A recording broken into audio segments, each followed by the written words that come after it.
So this evening is our last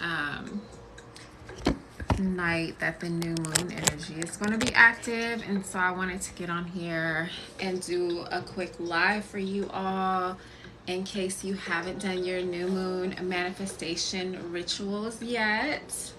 I have one that's really simple that you can do.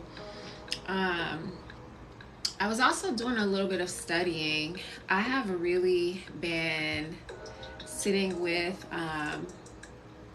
some teachings from my mentors, and teachers and people like that. I saw Abraham Hicks live this weekend, which was so lit, and so like my energy I feel like is hella in flow.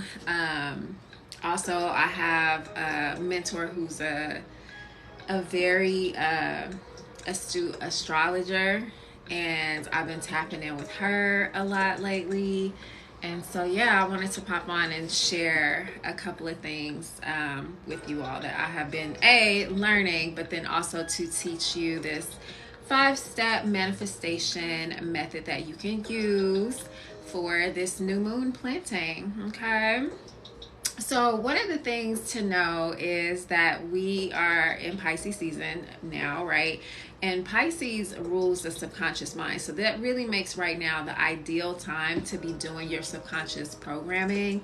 You want to be doing things in alignment with the energy that is actually available to us right now. And when you think of Pisces, think of like the subtle world, right? And this is where everything that comes into manifestation is born. It comes from the subconscious, and that is represented by Pisces, right? And the subconscious are like your thoughts that you're unaware of, and so this is really a good time to do that recoding work for your subconscious mind to help you with your manifestations, because a lot of what has been coming through to me, and this is things that I know, and so I'm repeating it for you, but also for me.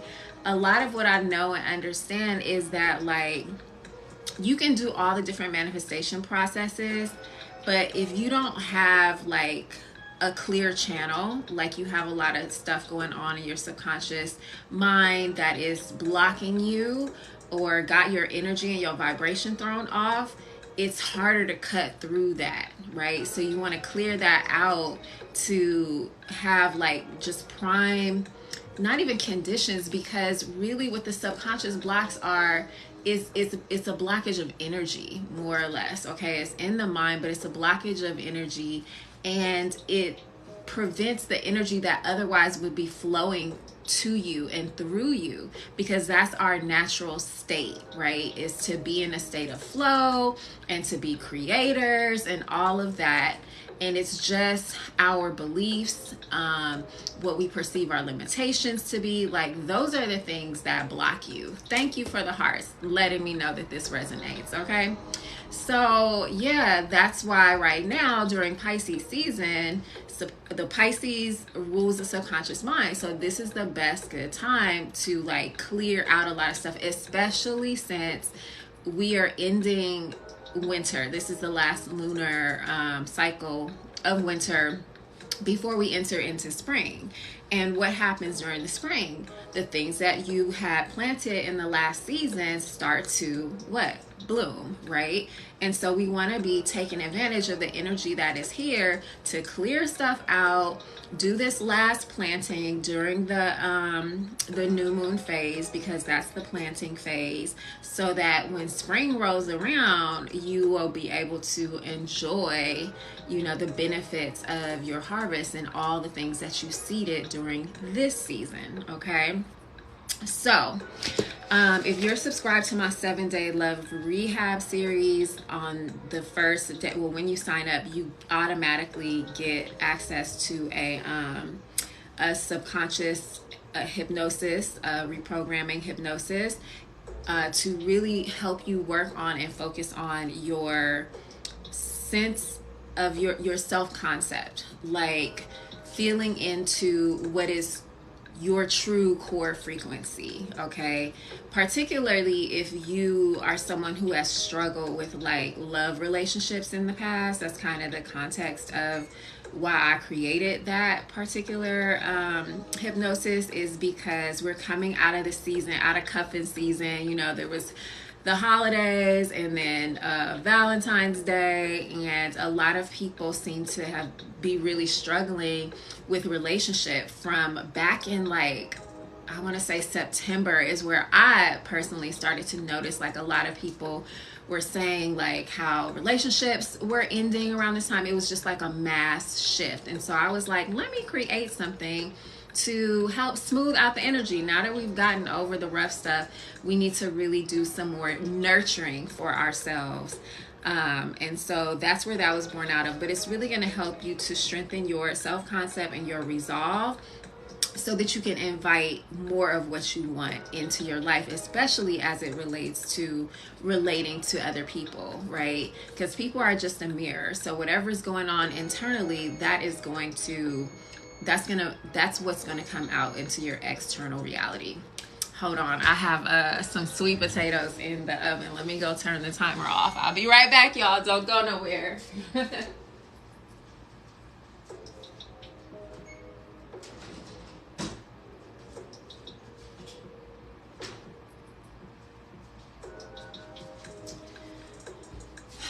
Okay, she back. All right, so we talked a little bit about being in Pisces season, Pisces ruling the subconscious, and how we want to really do that recoding work right now. What else? So one of the things I'll offer, and then I'm going to get into the 5-step manifestation process, but there's a ritual that comes to mind when I think about like Pisces season. This is a really good time to do like water rituals, right?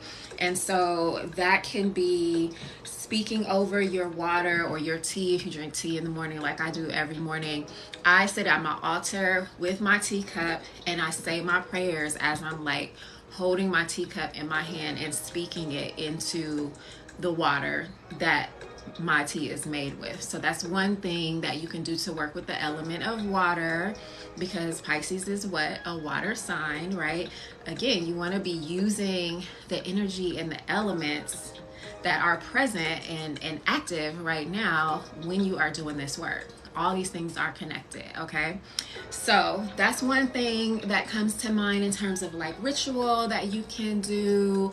Another ritual, which would be bomb, is if you have not taken your spiritual bath yet for this moon season, this new moon, is getting the hypnosis, the one that I wrote, the what do you call it? Rewiring your self-love blueprint, and playing that while you are in your spiritual bath. Oh, baby, listen.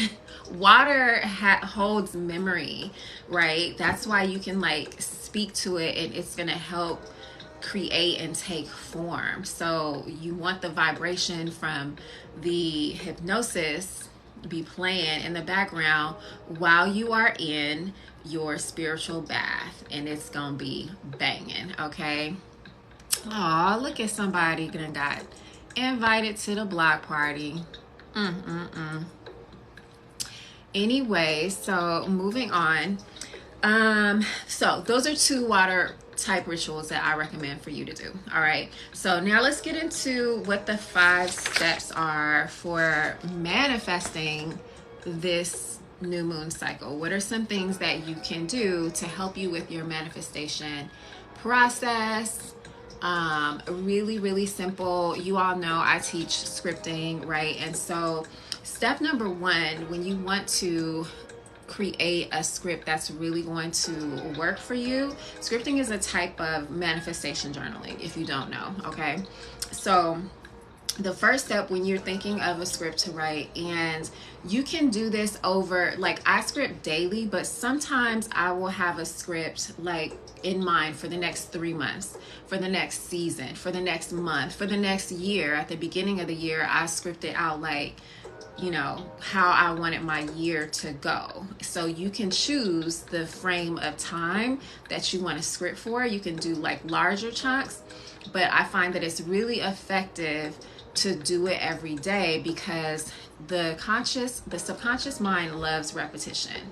And so if you're constantly writing and telling your subconscious mind through your script, because step 3 is writing it in the past tense, the subconscious starts to be like, okay, well, this feels regular, this feels normal, and will allow that which you're scripting to start to present itself in your outer reality. It'll start showing you evidence of that manifestation from day to day. But that's getting ahead. That's skipping over some steps. Let's go with step 1 is you want to set your intentions. And I talked about, like, you know, doing scripting for the year. So I don't set New Year's resolutions, I set intentions, because intentions are just like a more fluid way to allow energy to flow, versus a resolution is, to me anyways, it's got a lot of energy because it's like something that, you know, people are known to break, right? So I don't want to align my energy with people in their sadness about not being able to keep their resolutions. So I set intentions, all right? And so when you're doing your scripting process, that's step number 1, is you want to write your intentions. And I'm going to read from the Cultivating a Manifestation Mindset book. And this is the first ritual in the book, is teaching you how to set intentions. So you want to think about like what you want, what you wish could happen, right? Let's say we're doing it for the 7 days. Think about what you wish could happen over those next 7 days or the next 21 days or whatever it is, and what you want to get out of that period of time, what you want to happen for you. And then you're going to change the narrative from what you wish could happen or what you wish you could do to what it is that you intend to do. Because like I said, intentions are dynamic, they're fluid, and you want to write them in a way that includes both the known facts about like what is actually going to be happening in your life around that time, and also some unknowns, some desires, okay? You want your intentions to be based on both knowns and unknowns, because you want to leave room for the universe to work its magic, okay? And what that does is it clarifies the energy and it plants a seed, okay? So something that you could do, something that you could say would be like, you know, today I intend to continue to deeply commit to my self-concept work, right? That's setting the intention or planting the seed that I'm going to be focused and dedicated on this particular thing. Today I intend to stay open to the laws of allowing. I intend to stay open and fluid, right? Today I intend to allow my heart to remain soft and open. So you see, it doesn't have to be like physical, tangible things. It could be the internal things that you know that you really need to work on, right? Today I intend to remain aligned with and true to my heart's deepest desire for love and connection. Like, these are all intentions that you can seed for yourself and what you want to experience for today, for the day. That's what you're calling in, right? All right. So that's step 1. Then step 2, you're going to write your beliefs. Like, what beliefs do you have? What do you know about yourself and about your strengths that are going to help support you in this manifesting season, in this manifesting process? All right. What is it that you know and believe about yourself, your inner capabilities, your inner resources and drive that you already possess within you that is going to help support you? Because beliefs, they are foundationally solid, and they're based on your values, your value system, and they're based on like who you believe yourself to be. Like, you can't show up as anyone other than who you believe yourself to be. That's who you're showing up as every day. And so part of the work is yes, when you're doing subconscious reprogramming, you will find that there are going to be some beliefs that you need to change, but you will also find that there's some beliefs that you have that are serving you. So you really want to strengthen those and strengthen your resolve in those things about yourself that you already have access to, right? We all come here with different types of energetic cheat codes and things like that. So you want to like lean into those strengths that you already have, right? Okay, so when you're writing your beliefs, I want you to really think about what are your powers, what are your magical qualities and beliefs that will serve you on your journey. And then every day, as you're doing this is a daily process, you want to pick and choose which specific ones you're going to rely on, like where you can draw strength from every day. And these are going to affirm those strengths and those specific beliefs and continue to embed them in your subconscious mind, okay? So an example of that, I know and believe that as I'm becoming the woman of my dreams, my future soulmate is also preparing to meet me and align so that we can be great together, right? I believe that. Like, if they're not here, that means if your manifestation hasn't arrived yet, that means that it's still being cultivated. It's still, the energy is still being massaged, and that's okay. That's one of the things that Abraham Hicks, my bae, talked about this weekend at the seminar I went to, was about how instant manifestation is great, like, and that's totally can happen. And drop me some comments if you know who Abraham Hicks is. Okay, let me know who. Do you know? Do I need to go deeper into that? But Abraham was like, instant manifestations are cool, but also the seed that you plant and that you water, like the more, like that's just as important as the instant manifestation. Like the power of the seed is just as important, and like watering that and nurturing it and watching it grow and become full grown and fully expanded and fully realized, that's just as powerful as your instant manifestations. It's just the instant ones have less you have less resistance to it. That's why, you maybe can manifest a parking space because you don't have no resistance about your ability to like, get a parking space real quick. But in terms of like calling in your soulmate or being really successful as a business owner, like you might have some resistance there. And so you got to massage that energy, okay? And don't be discouraged if it's not coming like right now instantly. The energy is being prepared. You just got to keep massaging it, okay? All right, so that's an example of a belief that you could write or lean into. And every day, I try to pick like something different. Like, what do I feel like I need that's already in me? And let me pull that out of myself so that it's already in my mind that I'm going to use this to help push me through today, like no matter what comes. All right. So drop me some hearts or some comments if that resonates, or if you have questions while I'm going through this. Okay. Don't be shy. All right. So step number 3 is the actual script. Okay. So in step 3, you learn how to practice anticipating your ideal day by writing about it in the past tense. That's very important. Past tense. In detail, like it's already happened. Why that is because it allows for your conscious mind to let its guard down so that these new subconscious neural pathways are created to reinforce and plant the seeds of new beliefs, okay? And new expectations. This activity is meant to help you feel excited about your day, the possible week, month, however long you're scripting for. And it helps to make the familiar or the unfamiliar or the new that you're trying to call in familiar and natural to you. It helps it to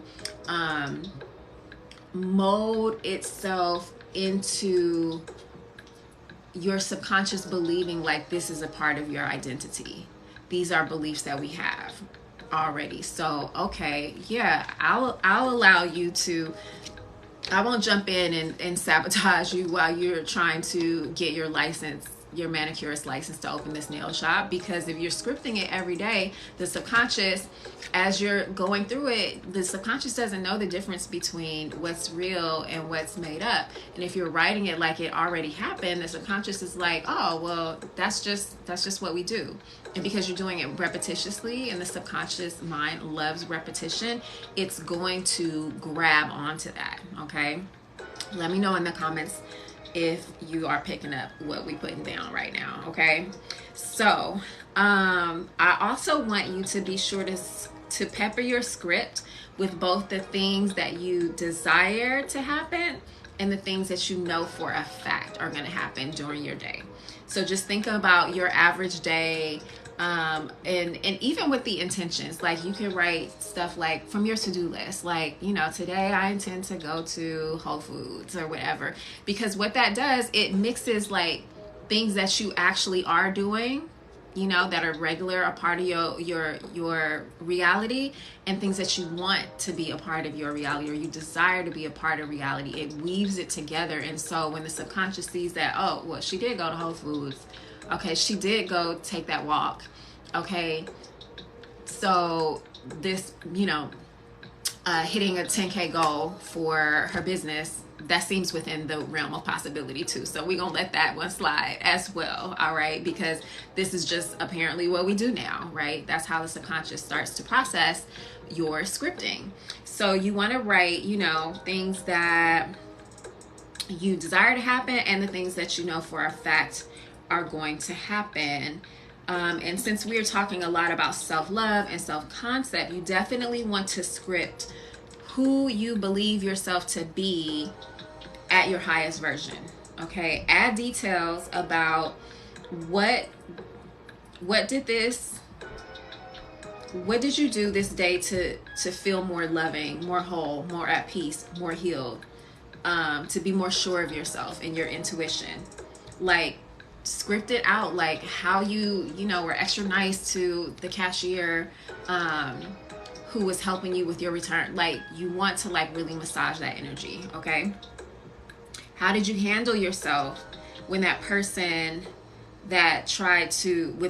who tried to cross your boundaries?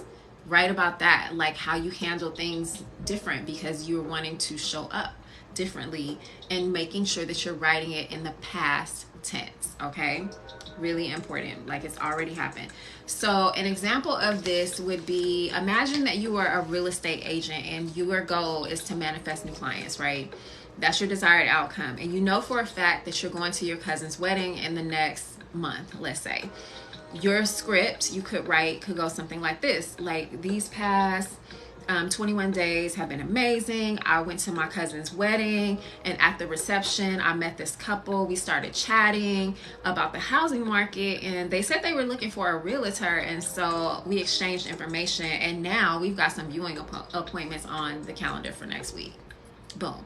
You knew you were going to your cousin's wedding, and you just future projected about how it is in the realm of possibility that you could meet somebody who will be beneficial to your business there. So you're joining the known and the unknown, your future reality, things that you know are going to happen, with also the things that you desire to happen. All right, so that's step 3 for the actual script. And like I said, the subconscious mind loves repetition, and it responds to repetition. So that's why we want to retrain and reprogram ourselves by learning these easy daily rituals. And this is something that should take you, like, you know, 5-10 minutes, you guys. 5-10 minutes.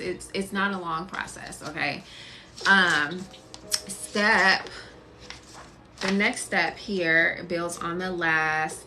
So first step was write your intentions for the day. Second, write your beliefs. Third, script the day as if it's already happened. And the last step that we're going to add is, at the end of the day, every night, you're going to open your journal again, there's a space for it in this journal, and write your proof of magic. Like, what evidence did you see from your script coming into your reality? Like, little hints. So today I was on my walk and I was thinking about motherhood, and I was just having daydreams like about motherhood, right? And I, on my walk, saw like at least 3 pregnant women and a couple who was pushing their baby. And it was kind of chilly outside, so there weren't a lot of people walking, right?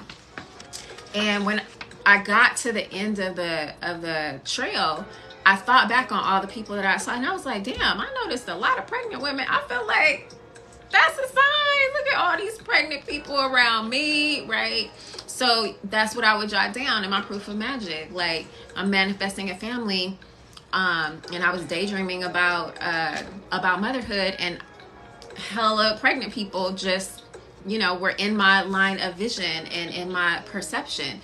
And so the more that you do that, the more that your reticular activating system is going to pick up clues from your environment, and not even just pick up clues, but like point them out to you to lead you closer to what it is that you're calling in. The universe is always showing us evidence that the thing that we want is coming, but we're not always paying attention, right? And so most conscious creators know that things don't just appear instantaneously. The universe is always dropping clues that what you want is on the way.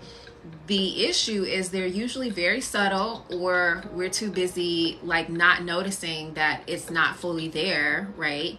The thing that we're desiring. And so we're not recognizing or processing the hints. We're not picking up what they're putting down, right? So you want to make sure that you are noticing the evidence that's popping into your reality. At the Abraham Hicks, and I'm gonna keep talking about Abraham, like I'm gonna be talking about Abraham a lot, because I really felt like I've been a follower of theirs for a very long time, and I felt like I was hearing them again for the very first time at this seminar. I was more geeked and excited than the first time I saw them live. And so one of the analogies that they shared this time, I've never heard them share this before, was about the boiling pot, and about how, like, no matter what energy that you are focused on, whether you're focused on positive energy or negative energy, there's a pot of water there. So if you're focusing on the negative, let's say you're focusing on the positive and you have the flame on. Over time, that flame is going to heat the water that's in the pot. But when you start to kill it with your negative thoughts or your negative emotion, it's like turning the flame off. And so you're going from hot to cold, back and forth. And your job is to keep the flame lit, right? And you do that by noticing, when these subtle things are happening in your reality, noticing the evidence of the manifestation coming in. There was this woman who left a comment on one of my videos who wanted to argue me down about how evidence is the wish fulfilled. I think she's a follower of like Neville Goddard, which no shade against Neville Goddard. Neville Goddard's first teacher was this man named Muhammad, and he was a black rabbi from Ethiopia. So I'm like, y'all love to tout about, Neville or whatever. And I'm into his teachings as well, because what I feel is that the teacher that's aligned for you is for you, right? And is going to speak to you at your level of consciousness. So I don't feel as though like there's any one that's better, right, than the other. Like, they're all designed to inform you and to help you, move your vibration and clear stuff out, right? It's just a matter of like who you resonate with. So anyways, they wanted to argue me down because of something they read, Neville Goddard's, about how the evidence is the wish fulfilled. And I was like, girl, Neville himself told the story about how he was manifesting tickets to go visit his family back in Barbados. And his teacher Muhammad, Neville didn't have any money, but his teacher Muhammad was like, you know, you're gonna manifest, and this is how you're gonna do it. You're gonna, you know, see it as though it's already done. You're gonna, you know, employ the law of assumption to assume and really feel yourself like being in Barbados. Da da da da da. So he did that for a period of time, and the next thing Neville knew, his brother had wrote him and was like, hey, I want the family to get together for the holidays. I'm gonna send you a ticket. And so Neville goes to get the ticket, and it was like a ticket in the bowels of the ship.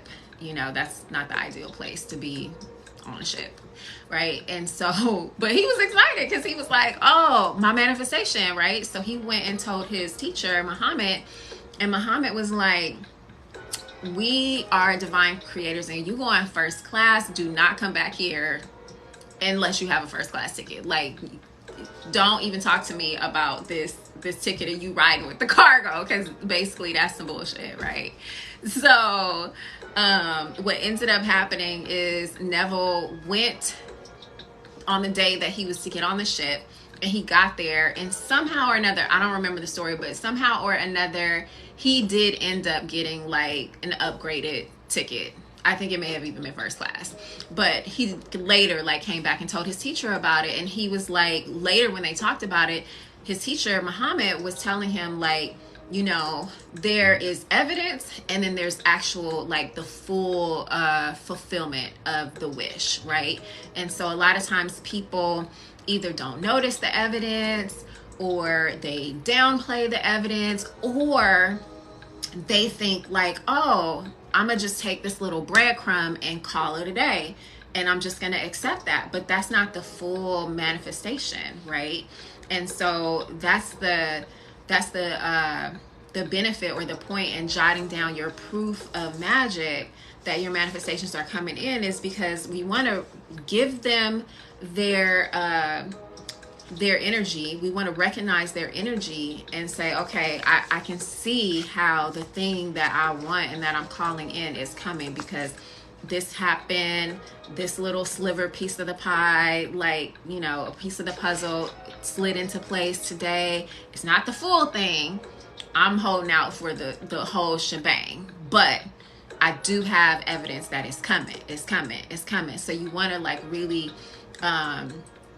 gas up that energy, right? All right. So let me know if you have questions about that. That's step 4 of the scripting process. Now, step 5, and I'm gonna read over here. Step 5 is about using hypnosis in tandem with your daily scripting. All right. So, and here's how hypnosis works. Hypnosis helps you to access the deepest parts of your subconscious mind. If you were on earlier, we talked about how it's Pisces season. Pisces rules the subconscious. So the energy, and it's also the last night of the new moon energy that's going to be active. New moon is the ideal time for seeding things like your manifestations. And it also, Pisces rules the subconscious mind. So it's an ideal time to really be doing that subconscious mind change work. All right. So hypnosis is one of the tools that you can use that is a very, I don't want to call it passive, but it's not something that you have to try to fit into your day, right? So if I had to choose, like, let's say I was busy and I was like, oh, I don't have time to do my scripting because I woke up late or something. What I'm not going to not do is listen to my hypnosis, because my hypnosis track is my alarm now, right? And I don't even need an alarm to wake up, but I made this hypnosis track, and I was like, you know, I really don't want to like touch my phone first thing in the morning. I don't want to look at a screen. So let me figure out a way to take this audio and use it as an alarm. So when I wake up, which is when your brain is in alpha state, it's in a very open and receptive place, so that the subconscious door is open. It's automatically getting this program. So even if I have to, you know, run out the door and I don't have time to do my scripting until like maybe the afternoon or whatever, what I am going to do is get this hypnosis done. Okay. And then you play it again before you go to sleep, which you're going to wake up and you're going to go to sleep anyway. So all you got to do is hit play, you know? So hypnosis it helps you to access these deep parts of your subconscious mind where your beliefs and your patterns around love, success, money, all the things are stored. And by using hypnosis to reprogram your beliefs, you can release negative patterns and attract whatever it is that you desire. Thank you so much for the hearts. Come through. And you want to do this twice daily. That's step 5, is adding your hypnosis, using it twice a day, once in the morning when you wake up, and before you go to bed at night when your brain is in the alpha state and it's receptive, okay? You don't even have to do nothing but relax and allow, listen, okay? So hypnosis is great, but like I said, like hypnosis and scripting together, that is that sauce, okay? And scripting, as I explained, is the technique that you write out your desires and your goals. What I love about scripting, as someone who has a little touch of ADHD, but also could, gets a little anxious, is that I'm able to write these things, right? I'm able to script what I think should happen, but I'm also able to take my hands off of stuff. It prevents me from like having nervous energy about, oh, how is this going to happen? Because I done already wrote it. I done already said, this is how I think it should go. Now, this or something better is what I would like, okay? And so scripting really helps you to let go of that resistance or that feeling of like just twiddling your thumbs and waiting for the action to happen, okay? That's one of the reasons why I love scripting. By scripting your ideal self, you are redefining how you show up in the world and the frequency that you are sending out. And so when used for, let's say, relationships, right, it really helps you to create a powerful vision of what type of relationship that you want. It helps you to start aligning your thoughts, your feelings, and your actions with that vision, because you're not just writing about the relationship, you're writing about also like how you are showing up, how your partner is showing up. And most often when the things that you want in relationship or otherwise aren't manifesting, it's usually because you have like some unconscious beliefs or negative emotions, especially if it's like relationship, the relationship has been kind of rocky, that person ain't been doing right. Like, this is your opportunity to write the script for them to do right in, right? And help to pre-pave that energy and soften the resistance so that you can draw out the best in them. Abraham said, you keep talking about Abraham, okay?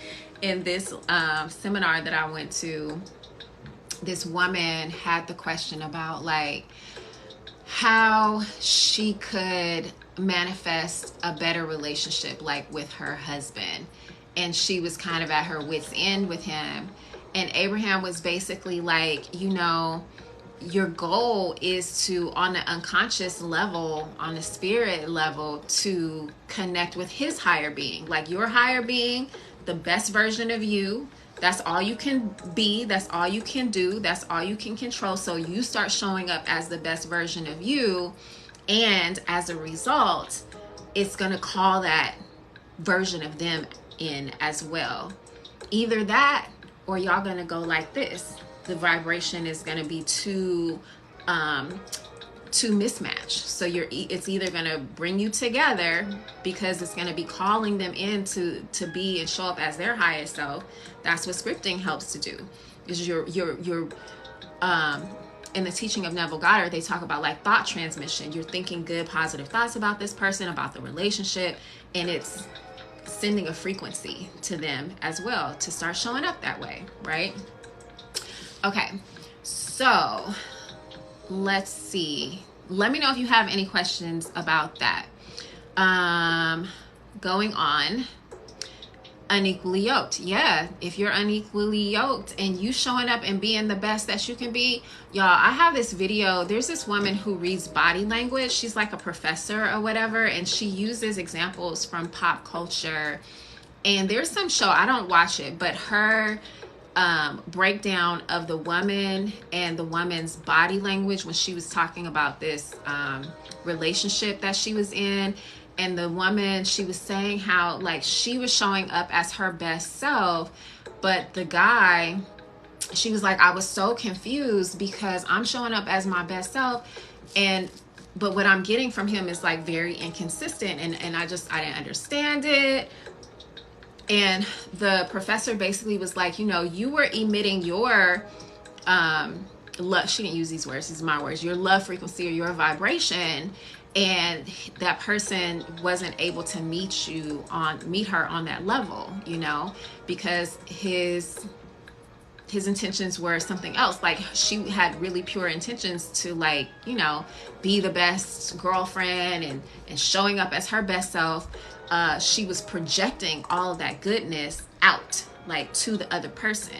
And that's why when you want to manifest like soulmate relationships, you really need to reinvest that energy back into you, into changing whatever beliefs that you may still have that's creating blockages, but also being very sovereign in your energy.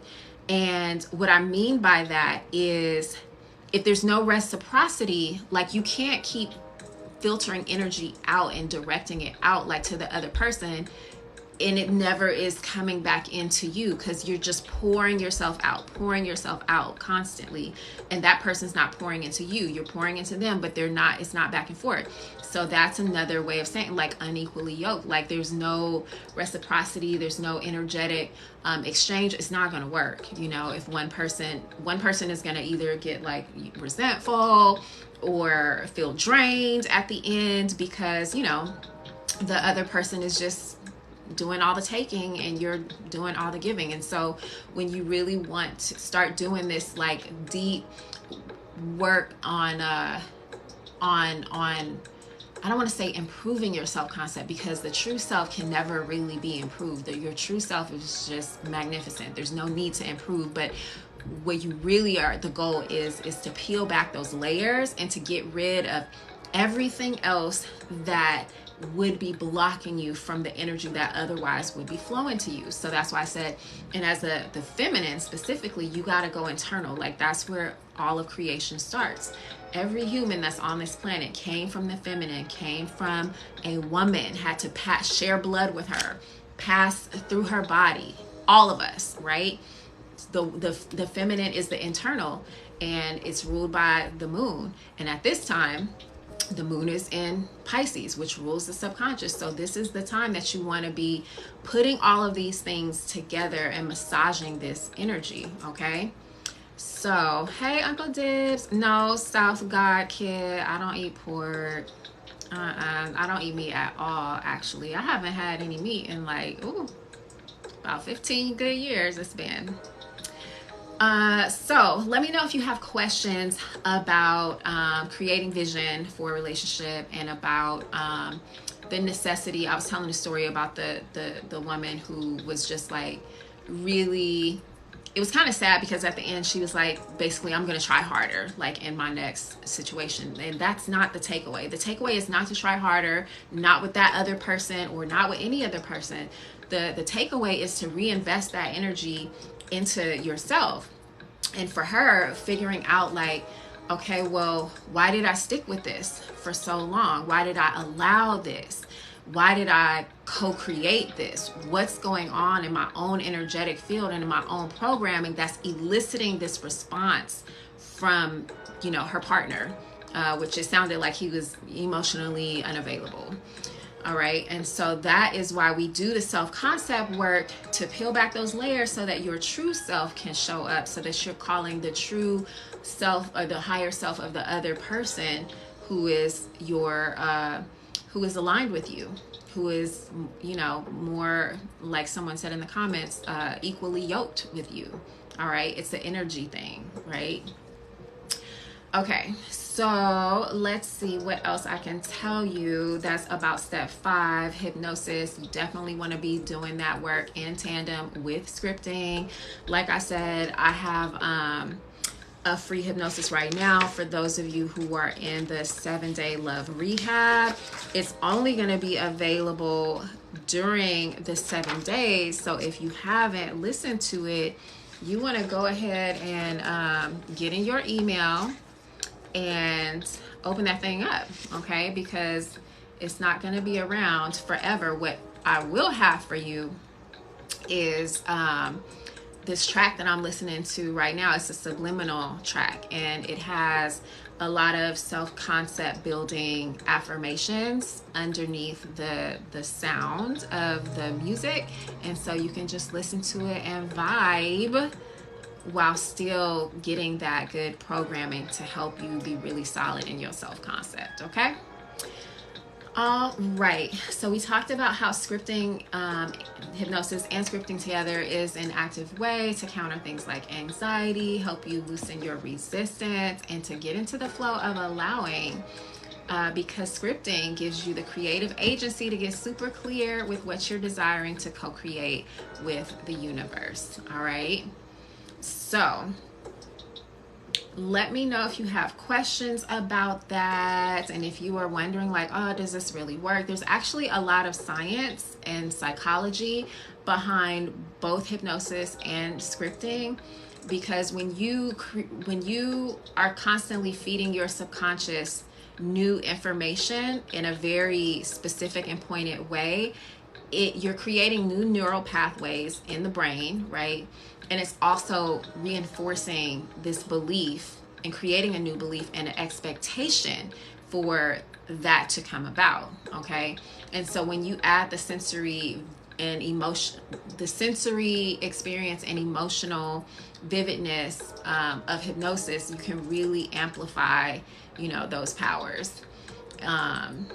And you want to make it, really compelling in your mind, even when you're doing your scripting. Like, you really want to feel into what it is that you are writing, and how it's going to feel like when those things come to you. To me, everybody has the power to visualize, but it's not a muscle that we're used to using actively. Like, you're always visualizing, actually, because the brain, the subconscious especially, thinks in pictures, right? So if I say, get me a bowl of red apples, you can't think of the apples as anything but red, because I didn't tell. Even if I say, don't think about the red apples, the brain pulls up a picture of a red apple. Like, we're constantly making pictures. Like, words are one thing, so that's why you want to script it out, but you also want to feel it. And when you combine the scripting, it really helps you to conjure up those pictures and those feelings and those emotions that you need to have to power the manifestation. That's the juice, right? Is the feeling and the emotion, because words are just words. Like, one of the things I was talking about with the story I was telling earlier about the woman and the guy is that, she was just kind of like, I know what I was putting out, but I was getting back something different. I was so confused, etc., etc.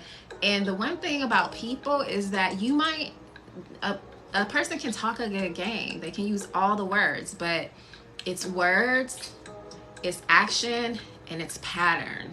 Those are the three things that you need to look at. Those are going to tell the tale, okay? And even with mindset work, you have the words, you have actions that you can take to support the words, and then doing it repetitively, that's what's going to get you your change, okay? So yeah, you can't, words are great, which is why affirmations are cool. They're not my favorite of all the manifestation processes, because if there's no feeling behind it, they're just words. That's all that they are. Just actions over words. Yeah. And feelings over actions. Because you can be doing a thing with resentment in your heart, right? That's not the energy that you want to be carrying, or doing it with the expectation that I'm doing this so that I can receive something, right? That's not you doing an action, but your feelings, your intentions behind it aren't clear. They're not pure, right? And so you want those things to align for you, okay? Let's see. Let me know if you have any more questions about that. And yeah, so I was saying affirmations. Yeah, there are ways to use affirmations, and I do use them, like in hypnosis scripts, for example, that I make custom for my clients and the ones that I share with my community. You're going to have affirmative statements in there because the person, when they're in hypnosis, when you're in hypnosis, you're in an open state, so you can receive those affirmations, right? Also, there's a process called EFT tapping, and that's very heavy on the affirmations. But EFT tapping, you use that like when you're feeling really activated and or upset about something, because even if you're have negative emotion still has energy. You just have to know what to do with the energy. You have to know how to transmute the energy, right? And so EFT tapping is actually a really good one that combines affirmations with also tapping on the different meridian points in the body, the different energy points in the body that are based on acupressure, and moving the physically, like moving energy like through the body so that you can expel it and get it out, while also affirming what it is that you do want to use that energy for. Okay, so those are two places where I see affirmations being the most effective. Positive self-talk to me is a little bit different from affirmations, because self-talk is just like a conversation. And I was actually thinking about taking the script from the hypnosis and turning it into like a self-talk that you can listen to. If you don't want to listen to the music or to the subliminals, you can just like play the self-talk audio in the house while you're like cleaning or whatever, brushing your teeth in the morning. Anything that you listen to over and over repeatedly, just like the new Beyonce album. It's not so new anymore, but it's still new to me because I still play it several times a week. But I've listened to it so much, just like in the background. Like I know basically almost all the words. Like it's in my subconscious. Like some days, some mornings, I wake up with a Beyonce song on my heart, in my mind. These motherfuckers ain't stopping me. It's in there, because I've listened to it so much. And it's the same thing. That's how the subconscious works with programming. It filters in there. That's one of the reasons why you never want to sleep with the TV on, for example, because the TV is nothing but programming. And it's not even programming that's quality in most cases. You wake up in the middle of the night listening to infomercials about losing weight or doing makeup or something like that, and you wonder why you had a dream about you getting your makeup done by a killer clown because when you fell asleep, the movie you was watching was about some killer clowns, and then later on the infomercial about the makeup came on, and so it merged the two together in your subconscious mind. So if you're going to be doing that, you might as well be putting good stuff in there, right? Things that are going to help and support you in your manifesting journey and helping you to like clear out the program that's not serving you, that's not working. You want to clear all of that out so that you can get to the real. And the real of who you are is powerful, right? The real of who you are is a creator. The real of who you are is just being held back and weighed down by these beliefs, which a lot of times our subconscious programming, we get that, the basis of it, the bulk of it, from the time you were 0 to 7. Okay, your parents, your family, whoever raised you, like your observation of them in the world. Like children are like sponges, you're going to soak all of that up. So the things that I thought and believed as 7, core things like how money works or how relationships work, I may or may not have had the best examples of that. And so I have to re-examine that program and figure out, let's say I had the program or I saw like my mom being abused, right? Growing up. That didn't happen. Well, emotionally, that's a whole nother thing. So like, right, that program specifically, like emotional abuse, for example, one might think that that's okay because that's what you saw growing up, right? But fortunately, I had enough positive examples of men and women in relationship that wasn't something that I took on for myself. That was, you know, my family, my mom's thing, her karma, her issue. And it didn't even stick with her for a long time. Like, I remember growing up and she, you know, had that issue for a shorter period of time. It wasn't with every relationship, you know, but it happened. So she recognized it and was like, this ain't for me. And she got on. She learned her lesson and she kept it moving, you know. And some of the times the things that come to us, for us to work through these subconscious things, like, they're just like lessons for you to get over, like hurdles for you to get over. It's not meant for you to, oh, you know, this thing happened to me and hold on to it forever and ever. Like, you're supposed to get a learning and then take that and apply it forward, you know, to help you be better in your life, right? It's not for you to hold and keep and to harp on forever and ever. Like, no, it's designed to make you stronger, like mentally, you know, sometimes physical struggle, like, because I believe, like, you know, we're born, we choose the families that we're born into. We choose our struggles because our soul wanted to learn something. So some of this is about soul learning and the things that you're struggling with, you know, but it's not meant to last. And I think that's the gag. Like, you're not supposed to just stay in that one stuck vibration forever. You're supposed to, the point is to learn, right? And to ascend and to, you know, get up on another level and another level. There's going to be different challenges at each level. This is why, like, people who get a lot of money, what do you call it, lottery winners, you know, a lot of times end up going broke, because it's no matter how much money they have a program that's running about money and scarcity. And so they get all the money and they're going to lose it. They're going to spend it all, make bad investments, all this kind of stuff, because the program that's running in their mind, they don't have a program on how to be responsible with money and how to caretake money and how to, you know, be with the energy of money and maintain it. So they end up going broke. It's the program. It's not, you know, that, you know, it's not what you think it is. It's literally like they need to have worked on that. And if you don't, like, you can be back to square one. It's the reason why people manifest and then aren't able to hold on to their manifestations, right? You're not able to hold on to the manifestation because they don't have the program to keep love in their life, for example. They don't have the program to keep money in their bank account because they, you know, saw struggle, or you know, sometimes people issue with money is like they think it's bad, it's evil, it's, you know, the source of a lot of corruption and things like that. Like, if you have negative thoughts and feelings about emotions, I mean, about money, like, why would it want to stay? Why would it want to stay if you're not able to, like, be in appreciation of it, you know? So that's really our work. And this Pisces season is the ideal time to be doing this subconscious work, because Pisces rules the subconscious. So the energy for you to make lasting changes is active right now. So if I were you, I would be doing everything that I could. And hypnosis is an easy thing to do. So easy. Like I said, all you have to do is hit play before you go to sleep. I set my alarm up to a hypnosis track.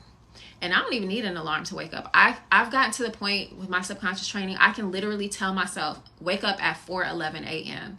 I will roll over and look at the clock and it will be 4:11, okay? Or very, very close to it, right?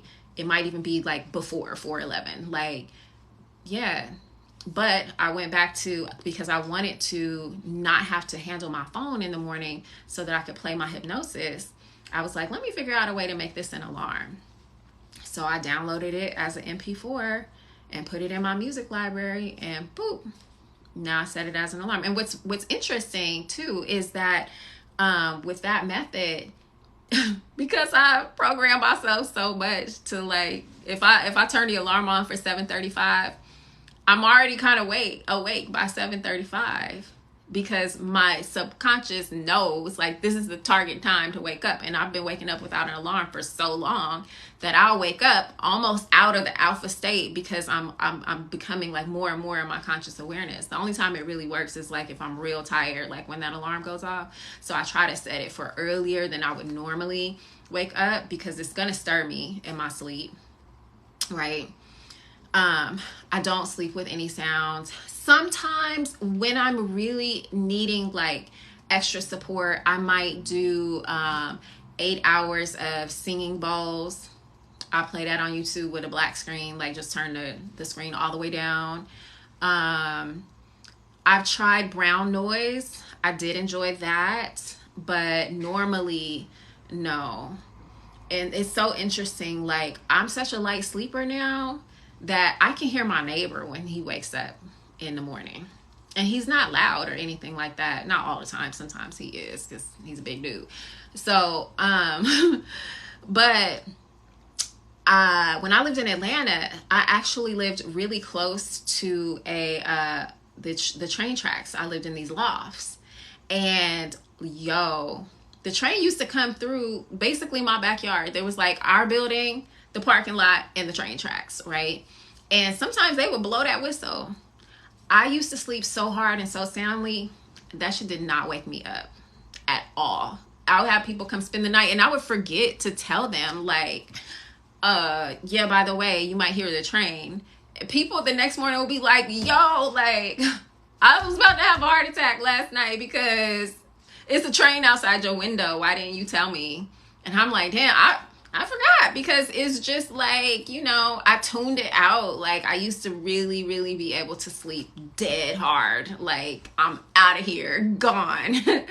I'm not that hard of a sleeper, but anymore because I can hear things. Like even if it's just, the neighbor and his phone or something and his alarm is on vibrate and I can hear that shit. It's so crazy. Like my sense of hearing has I don't know what happened, but like my sense of hearing has become very, very, very heightened. Like it was pretty good before when I was awake, but now, man, it be waking me up. Like little sounds be waking me up. But once I know there's no danger, I'll be right back out. So you said you've been doing green sound this month. Oh, what does that do for you? I've never heard of green sounds. Green as in like the park, like crickets and stuff like that. Like what's that mean? Got your hearing bad. And that's the thing. Like I feel like sometimes, and you tell me if this, because you've been around loud music for a long time, but sometimes do your ears feel like stopped up? Like, how when you're on the plane? Because I feel like I have that a little bit because I like loud music and I have listened to loud music for a long time. Maybe not to the extent that because you're a DJ, but I noticed that it's not even super clear all the time. I have to like pop my eardrums, right? But when I'm sleeping, listen, if I hear any sound out of the ordinary, my receptors is up like this. Like it did not used to be like that. I remember when I was a kid, we were moving. I woke up and they had moved out all the stuff in my bedroom and it was me in the bed. They were moving me in the bed out, okay? I was probably like 9 or 10 at that time. I was out of there. My family had moved a whole damn house, okay? And I didn't hear nothing. You feel like the plane, like, yeah. I get that too sometimes. So it's very interesting to me that like, I'm just very, my sense of hearing, especially when I'm asleep, is so heightened now. It did not used to be that way. I used to just be out of here in a whole nother dimension. Okay, y'all. So let me know if you have any questions about anything that we shared today. Questions about the steps for scripting and using hypnosis in tandem together. any questions about, new moon manifesting. I shared earlier when we first got on the fact that it's Pisces season. If I were y'all, I would definitely be doing some type of manifestation process with water, okay? Because Pisces is ruled by water. The two that I suggest are doing your spiritual bath and playing a hypnosis or something like that, because music has energy and vibration, and water holds memory. So put it together. Moon water, you making moon water. Okay, yep. Yeah, because the moon is still out. We just can't see it because of the position of the sun. So that makes sense. Charge it up. What else? Oh, here's one. So another ritual that you could do using water is whispering your intentions into your water. I do that at my altar when I say my prayers in the morning. I, just sit at my altar, and as I'm saying my prayers, I'm holding the glass and I'm speaking them over the altar, but also into the water that I'm going to drink. Okay. Definitely. That's an easy one that you can do. I posted a video a couple of days back about this elder who was talking about how we pray even, and about how most Westerners pray with lack mentality. They're, asking and begging and pleading, and he goes through and explains prayer, and he was like, and the person that he was with was like, well, if you didn't ask for rain, like what did you ask for? And he was like, if I would have asked for rain, that's telling the universe that rain doesn't exist here, that there's no rain. So instead, when I prayed, I gave thanks for the rain that is here. I felt my feet in the mud. I smelled the smells of what it felt like, of what it smells like in my village when rain comes. So you want to assume that it's done and be thankful that it's already done. And that's the way that I say my prayers. So I'm not, speaking to the water like, oh my God, please help me, such and such problem. Like, no, I'm giving thanks in advance that this is a done deal. It's already happening. Thank you for that. Thank you for helping and supporting me with that. Thank you for opening a way. Thank you for, showing me that the doors are open, and for giving me the signs and clues. Thank you for that. That's what you want to speak into your water and at your altar when you pray. I have a renewed love for prayer, because I have this teacher, this spiritual teacher, and we did some work together this past month, and I was doing good in like my healing process or whatever, but she gave me some specific things to do that involved like daily prayer, day and night. And so, that was extra for me. Like, I had been out of the habit of every day. Like, I meditate every day, and for me, like, meditation is like prayer. It's a receptive mode, but I really, really like got into the energy of like the prayers. Man, listen, my energy has been feeling so light and so good with that process. So good with that process. So yeah, y'all, prayer, meditation, all those things work in tandem with helping you to tap into the energy that's there. So, yep, honey girl, speak it into existence like it's already going down.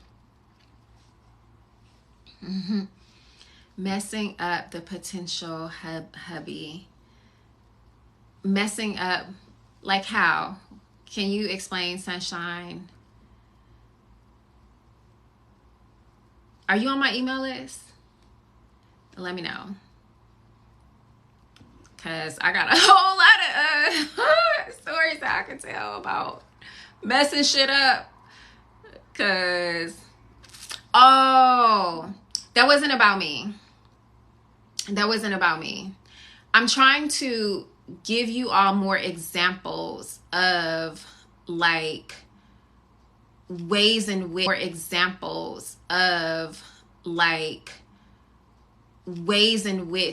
ways in which we back, specific ways in which your manifestation can go sideways. So, because I feel like a lot of times when people, they think like people need solid examples of stuff. So another one, a video concept I'm working on is like when you wanted to manifest money, and you did, but it came through a car accident. Somebody hit your car, and you realize that like, oh, I wanted this money, but damn, not like that. You know, I want to give like more tangible examples of like, it's not a manifestation gone wrong or bad, but it's just a form of trying to show you or explain to you about how to be more specific in the things that you're manifesting. You said you manifested your breakup as well. Yeah. How'd that happen? Let us know. Spill the tea, girl. Because I don't feel like I manifested a breakup. What I did do was started really working on myself in a major way and started being really specific about what I wanted and what I needed in a partner. And my last partner was not a match. And so guess what happened? Always thinking that he's cheating. Yeah. That'll do it.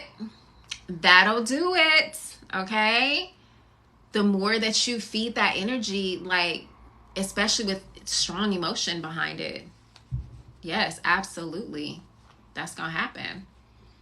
As women, y'all, we so powerful. Oh, God. It just, I wish that we just knew that about ourselves. That's the one thing that I really wish that we knew about ourselves, is that we calling it all in. So any kind of way that people are acting or being with us, it's a reflection of what it is that's going on inside of us, either consciously or unconsciously. So if you were always obsessing or thinking about him cheating, that's what's going to come out. But let's say you had a program about cheating and you didn't even know that you had that program. You had it because you saw, like, you know, all the men in your family cheat on other wives, and you grew up watching that. That creates a program. So even though you like, I wouldn't put up with that shit, energetically, that's what you're aligned to. That's what you're connected to. That's what you saw growing up. And unless you make a conscious decision that, let me be aware of the signs and not go down that path, let me consciously, you know, do my subconscious work so that I can consciously choose a partner who's not aligned with that energy either. Like, yeah, your subconscious is just as responsible as the things that you're doing consciously. You have the power to make him have only eyes for you. Yeah, we do. And that, but you know what? I'm gonna be honest. Like, that's something that in my last situation, like, I felt that as well.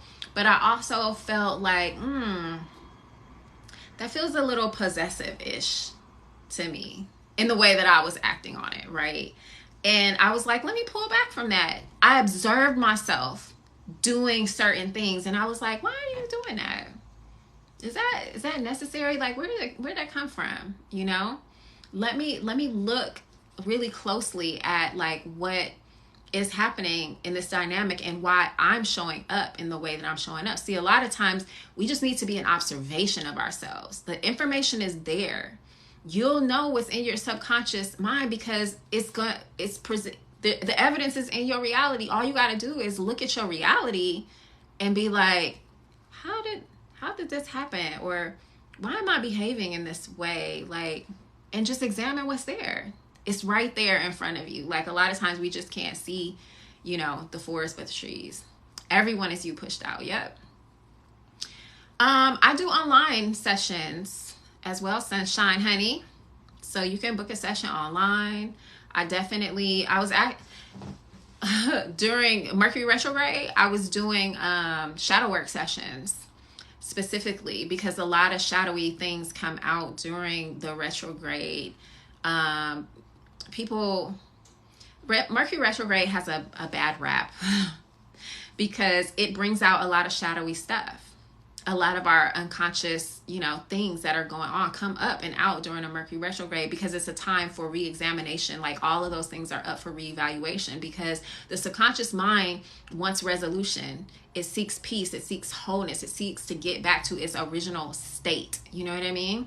And so if your state is off and there's something that's throwing it off, the subconscious is always going to look for its opportunity to resolve that issue. This is the reason why, going home sometimes for holidays is very triggering for people because you put the same people in the same dynamics and it is eliciting a similar or the same results. And so, you got that uncle or that aunt who drinks a little bit too much, and then all the family secrets are out because they're holding that in their subconscious mind, and the subconscious is like, everybody's here. Oh, it's my chance to shine. Let me spill all the tea. I gotta get this out. Like the subconscious is always looking for an opening. And a lot of times it's a complete inopportune time, which is why, when we do this work on our own time, we don't have to project those things out and onto other people because we've done our internal work. And those things get projected out primarily in relationship. Like a relationship, let me tell y'all something. You can do all the healing work that you want, and you should. Okay? Relationship is the testing ground. That is the space where you gonna find out what you have truly resolved and what still needs work. And that's okay, because that is what relationship is. It's the opportunity to be in connection with another person and, hopefully have the type of relationship that you can safely show up and be who you truly are and have your stuff come up to the surface and have that person hold space for you and you feel safe, in letting it out and working through it, and then giving you the space to do it, and them also being able to rely on you to hold space for them to work out their stuff. There's no perfect relationships because you're two different people. You come from two different backgrounds, two different families, two different experiences growing up. You're not going to be, there's not going to not be any resistance, right? It's just, whether you choose to work through it with that person or not. That's all it is. Do you feel safe enough to work through it with that person? Can they hold space for you to work through your stuff? That's really what it comes down to. There's no perfect relationship. But just because you get in a relationship doesn't mean the work has to continue. You have to still there's stuff that you are responsible for, that's your stuff. And then there's stuff that the person that you're with is responsible for, that's their stuff. And then there's the stuff that belongs to the relationship. It's always going to be, something to fine tune, as Abraham says.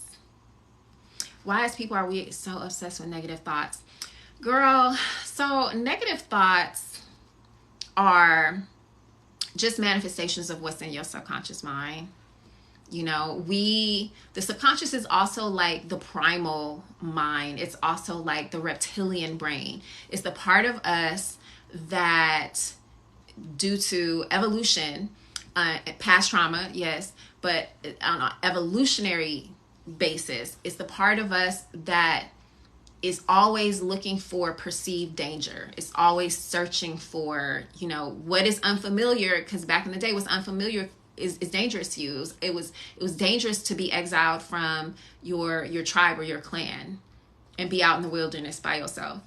Excuse me.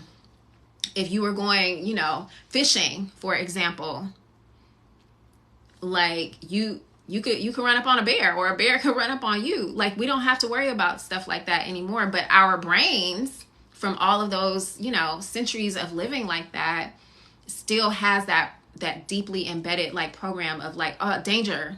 The mind is definitely there to protect you. So when you're trying to go and do a new thing, whether it's not spearfishing anymore, it's, you trying to open a business, your brain is going to be like, that's not what we do here. That's not, unless you have the program for that. Like maybe you grew up with a bunch of entrepreneurs in your family, and so it seems non-threatening to you. It's a similar reason, not just nepotism, but why celebrities, basketball players, models, things like that, have kids who follow after them in their footsteps. It's because they got a blueprint from their parents. They're showing them the way, and they've grown up watching and seeing how things work.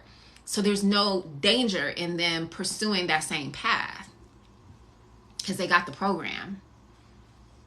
And the beautiful thing is that you can make your program do whatever you want it to do. Hey, boo, Queen Dame, I see you in a minute, girl. Hey. Yeah, you can program whatever it is that you desire to do.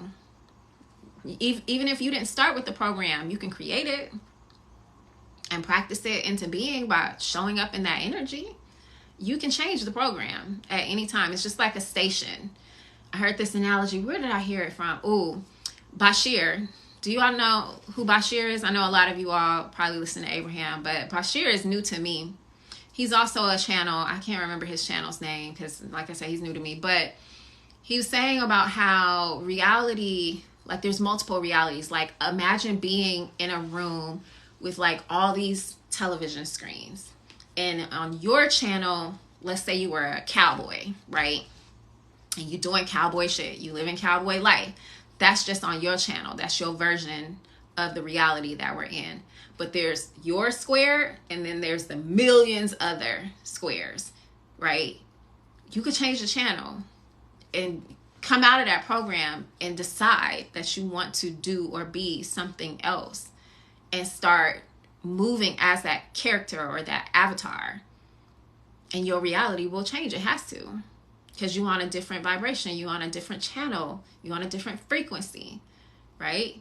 So you do have that opportunity to do that. There's multiple selves. Yep. Bashir, he's interesting. He's funny. I just started watching him recently. He has a documentary on Netflix. What's it called? Let me look it up for y'all real quick. Documentary.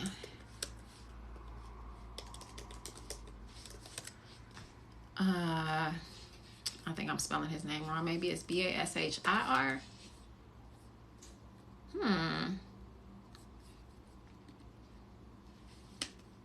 Bashir. Maybe that's not his name. Channel. I was just watching it last night. Dang.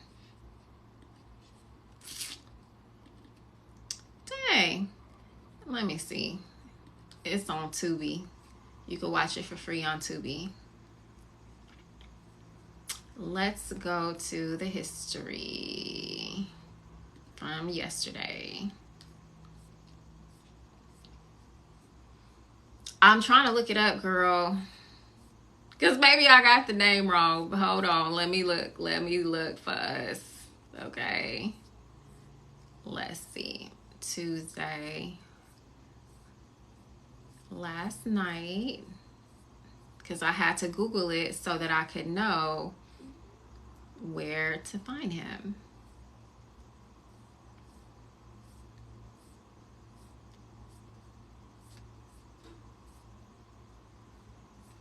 Girl, where is this man?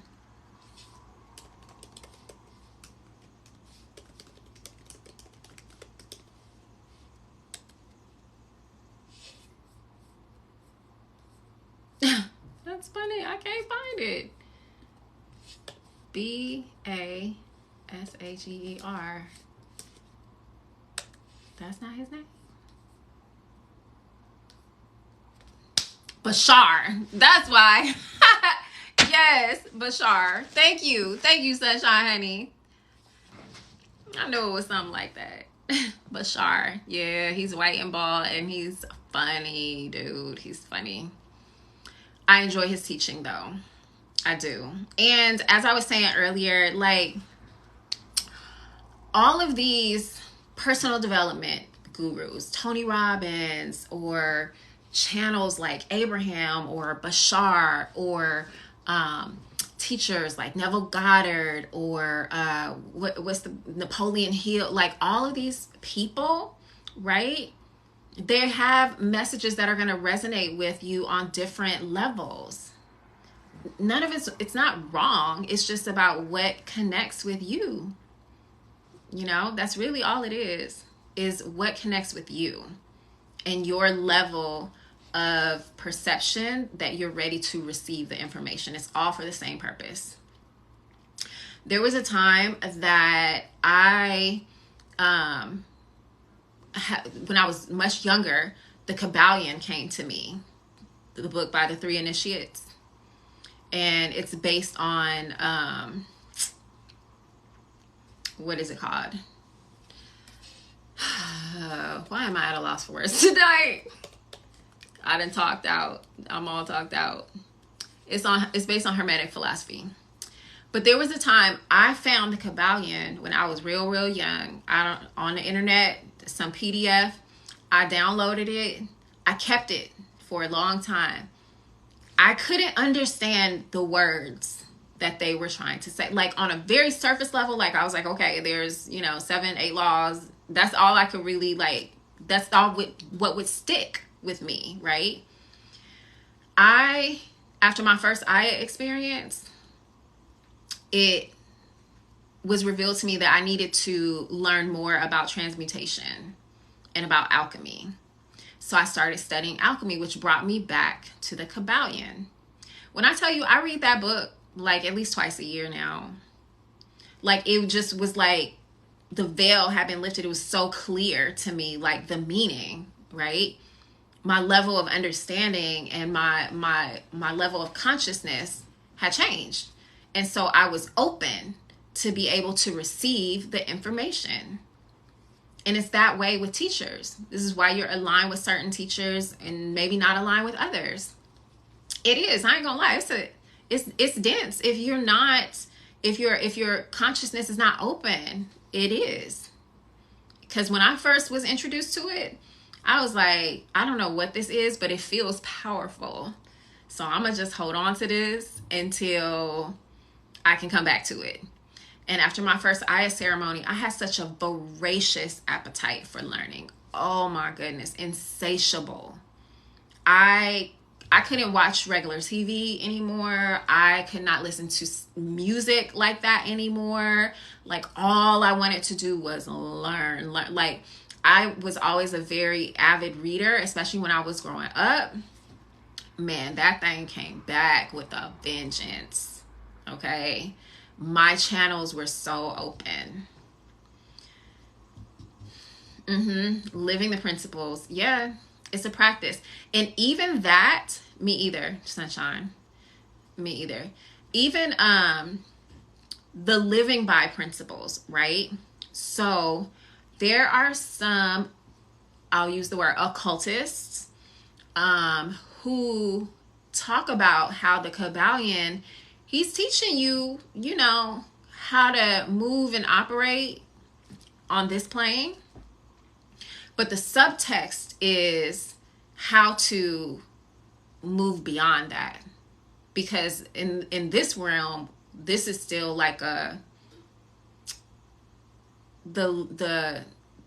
learning stage, right? There's even higher levels still, other dimensions still, right? So the subtext of the Kabbalion is if you want to be subject to this right here, right? This is the game. These are the laws. These are the principles. Now, if you want to be beyond that, you got to read the subtext. And I ain't gonna lie, I'm not the best of subtext readers in the past. I haven't always been, getting better, right? But that's our growth. You know what I mean? That's what we're here for, to learn and to grow and to have these experiences. Yeah, totally. That's where law of attraction and assumption come from. Yep, absolutely. It's just different words. Like even when people want to debate about like the difference between the law of attraction, what Abraham teaches, it's too simple. It's wrong. Like it's one law that they. I need to charge the phone. It's literally one law, and there are others, and they all work together in tandem.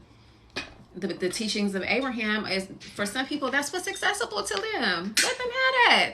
Like, I know I didn't ascended and I got new teachers and different, and I'm learning different things, but I still love me some Abraham. Don't come for them, okay?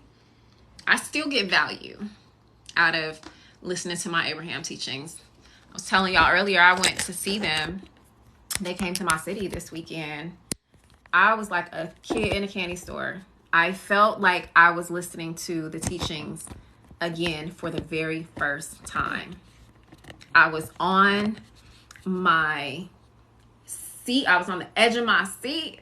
I had a big ass grin on my face. Like, listen, because they were explaining things that they've talked about in a new, fresh way that I hadn't heard them say before. And the talking in circles thing, it's like, that's the repetitiveness in order for it to penetrate into the subconscious mind. And they say that, like, we just gonna keep telling y'all the same things over and over and over and over and over again until you get it. It's like when I went to ceremony, one of the things that they always say is like, you're doing great. You're doing a good job. And I'm like, y'all always say that no matter what. And I don't always feel like I'm doing a good job, but thank you for saying it, right? And they're like, no, but you are. And we're going to keep telling you until you understand. It doesn't matter how long it takes for you to get it, that you're doing great. You know what I mean? Aw, TikTok just sent me a message saying, great job. You've gone live for 90 minutes. Good job. Look at them speaking. Look at my ancestors and spirit guides and them speaking. Like, yep, cosign. Oh, that's hella funny. That's hella funny. But yeah, y'all, I've had a great time kicking it with y'all. I need to go check on my sweet potato. It's still in the oven. I didn't take it out because it wasn't like soft yet. So I'm about to bounce to Sunshine Honey. Make sure you stay close. Hit me up and let me know if you want to do some one-on-one stuff. I definitely do that online, virtually, so we can still connect. Or just, you know, stay close and keep an eye on the new. And if you all have not got your blueprint, your hypnosis, self-love, rewriting your self-love blueprint hypnosis is free, $99 right now. After the challenge, that price is going up. So get it while it's free, okay? So that you can listen to it and start working on that self-concept, and so that it can call in the manifestations of your desires. Do that in tandem with the scripting. You know, if you need assistance with that, check out my journal, Cultivating a Manifestation Mindset. You know where to go to get that. It outlines everything we talked about here in terms of the steps for manifesting. It's also got 21 days worth of rituals in it, because rituals are for, you know, if you're the type of person who needs like tangibly to like do something, you know, rituals are amazing for that. It's different from like, you know, being in routine or being in habit or whatever. A ritual gives meaning to the things that we do. It's intention. It's putting energy behind the things that you do from day to day. Love rituals. I have a hard time with routines, but I love me some rituals. Okay. So there's no more questions. I'm gonna drop off so that I can have my sweet potato. I'm gonna finish watching the rest of the Bashar documentary. Thanks, Sunshine Honey, for helping us look that up.